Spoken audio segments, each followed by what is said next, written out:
So we're in our 2021 F150 XLT PowerBoost Hybrid. And we've got a full trailer hitched up to it. It's only 12 feet, and it's probably got maybe 1,000 pounds in it. So the total is around 2,000, 2,500.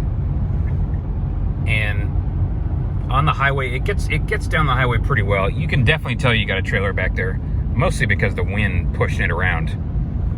And the cruise control with the lane keeping system, which you can't really see here because of all the glare, it does a good job of keeping the truck in its lane and compensating for the crosswind. So you might be able to see the trailer blowing around a little bit back there. Just kind of moving around a little bit.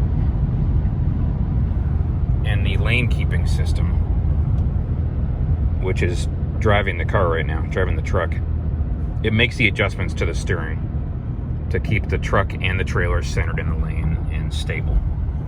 And again, if you're getting blown around a lot by the wind, it's going to be moving the wheel a lot, which you may or may not be able to tell. You can see it making the adjustments. But we've talked about it before. It does a very good job of taking a lot of the hassle and aggravation out of long trips, and specifically long trips with trailers, because in a normal pickup truck or SUV with a trailer hitched up to it, you know, a big cargo trailer like this one that's, I don't know, 7-8 feet tall, it's going to get pushed around a lot by the wind. Or when you're getting passed by an 18-wheeler or passing an 18-wheeler, you're going to get a lot of crosswind from them. And it's just a real hassle to constantly be correcting the steering and kind of going at it back and forth with the steering. But, you know, with the lane keeping system, what they also call 360 co-pilot. We call it 360 autopilot in another video. It's 360 co-pilot. It just takes care of that. You're still going to be able to feel the truck moving around a lot. And again, I'm not sure if you can see it in the mirror, but the trailer is getting pushed around a decent amount.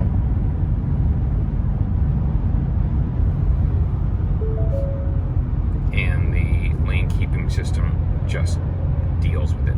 It takes care of it. Take exit 177 for State Street. We got our Google Maps on the CarPlay on the 12-inch screen. The 12-inch screen is a pretty nice feature. It's not that you can't live without it, but it's a good reason to step up to the XLT. In our opinion, you don't need to go any higher than the XLT, because the XLT has everything you need. It also has analog gauges, and to be honest, the full digital screen and the Lariat and Limited and Platinum and King Wrench, you don't need that. And it just looks kind of gimmicky. You know, most of us grew up with analog gauges, and they work, and they're simple, and they're clean. And you still got enough room in between them for a pretty good size information screen. You don't need the entire gauge cluster to be digital. It's just kind of gimmicky. But again, in an XLT, you get the 12-inch screen, either standard or maybe as an option with one of the equipment packages. You don't get leather seats, but in our truck, it came with leather seats as a dealer-installed option. And you just get a lot of features that the XL does not have.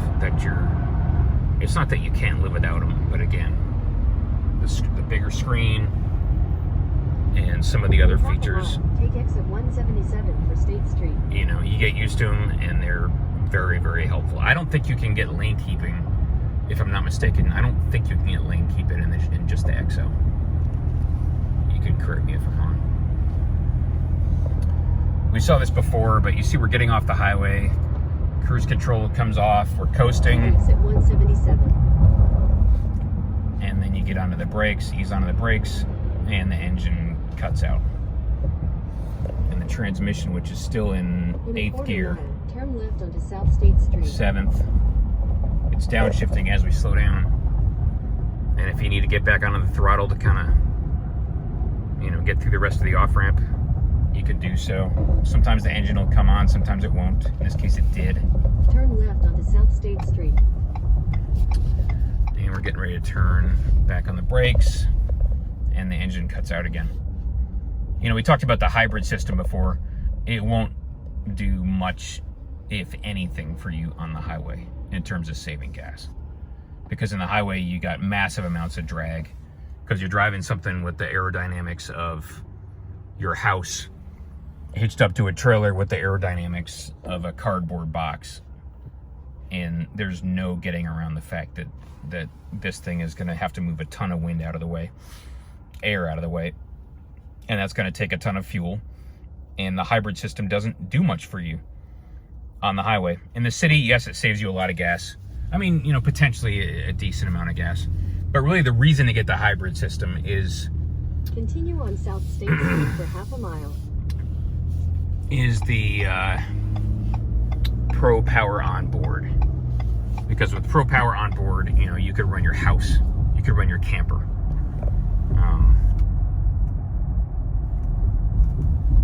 You can run all the power tools that you need to. You know, it's got a almost an infinite number of uses, and that's the main benefit of the hybrid.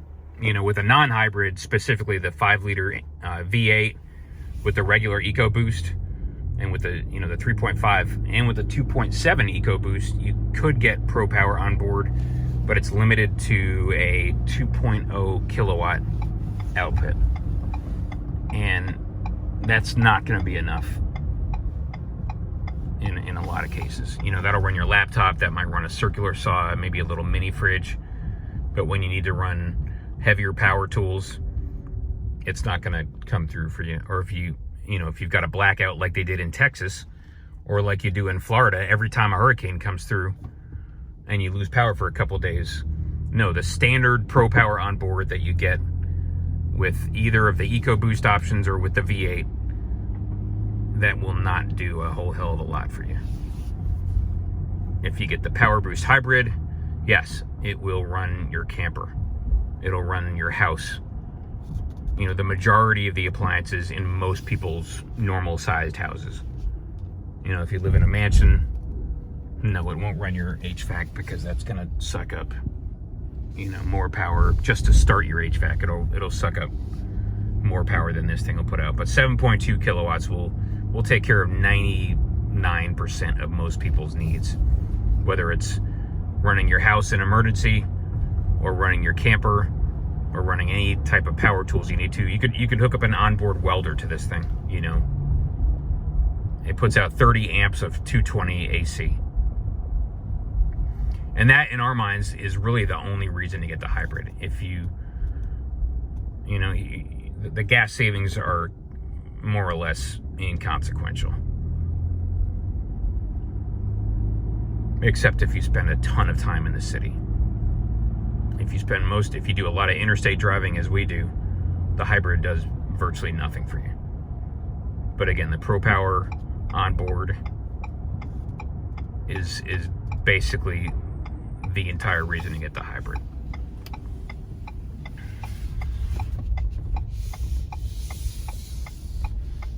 The Pro Power with the 7.2 kilowatt output, which you have to pay extra to get. I think it's $750 extra to get the 7.2 kilowatt output. The standard output of the Pro Power onboard on the hybrid is 2.4, and I think that's only gonna run your 110 AC outlets. The 7.2 is gonna run your 240 AC outlets for up to 30 amps. But anyway, there it is. Your F-150 with lane keeping assist does a very, very good job of getting the pickup truck and a trailer down the road, and takes 90+% of the fatigue and hassle and aggravation out of those long road trips that a lot of people take. Now, if they made the Pro Power, if they made the hybrid system, the PowerBoost for the diesel engine, that would be great. Or if they made the hybrid for the 5-liter V8, that would be even better. Because a lot of people don't trust the longevity of a small V6, a 2.7 or a 3.5 liter V6 with twin turbochargers. You know, that's not a 500,000 mile engine. That's maybe going to get you a quarter million miles, but you'll probably have to replace one or more of the turbos, and it just sucks gas by the gallon when you're on the highway because it's in the boost. And when it's in the boost, it has to run a very, very rich mixture so it doesn't, you know, to keep the EGTs down so it doesn't cook the turbos, you know. So, I mean, again, it works. It's got massive amounts of power. It's got tremendous power at any RPM. And with the hybrid combined with the 3.5 EcoBoost, I mean, this thing does have 400 horsepower combined, 570 pounds of torque, and you can feel it. I mean, it's got instantaneous acceleration. It does not wait. You put the pedal down and it goes. You know, there's nothing not to like in that regard, but we just wish they would make the hybrid with either the diesel, so you could actually get halfway decent highway fuel economy, or with the 5-liter V8, so you could have some longevity to the engine. You know, the 5-liter, the Coyote, you know, we've heard it's got oil consumption issues, you know, one thing or another, but the naturally aspirated V8 can go 250,000, 300,000, 400,000 miles without a rebuild, because it's not under pressure. It's not using forced induction, so it's got less complexity, and the engine itself is under a lot less stress, you know, because it's naturally aspirated. And so a hybrid V8 F150 would be a tremendous product, or a hybrid PowerStroke Diesel 3-liter F150 would be tremendous. Either way, this one's just fine. We're perfectly happy with it. All right, well, thanks for watching, everybody. We'll talk to you later.